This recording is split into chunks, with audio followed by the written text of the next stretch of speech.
ஹிந்திக்காரங்க ஃபுல்லாக இங்கே தான் இருக்காங்க பெரும்பாலும். பல ஹோட்டல்லையும் வேலை பார்க்குறாங்க.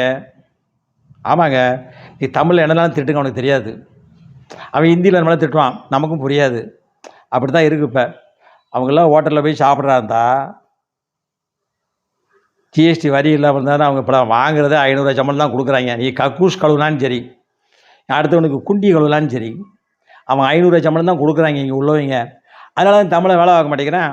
இப்போ குறைஞ்ச சம்பளத்துக்கு நாங்கள் ஏமாளியாக வேலை பார்க்குறதுக்கு தயார் இல்லை, ஹிந்திக்காரன் வச்சே வேலை வாங்கிக்கோ அப்படின்னு சொல்லி தான் தமிழ்காரங்க இங்கே உள்ளவங்ககிட்ட வேலை பார்க்க மாட்டேங்கிறாங்க. அவங்க வடக்கிலேருந்து கூட்டு வந்து வேலை பார்க்குறாங்க. இருந்தாலும் ஹோட்டலில் போய் சாப்பிட்டா ஜிஎஸ்டி வரி போடுறீங்களே, அதை மட்டும் குறைச்சிட்டிங்கன்னா அறவே நீக்கிருங்கிறேன். ஹோட்டல் வரியே நீக்கிருங்க.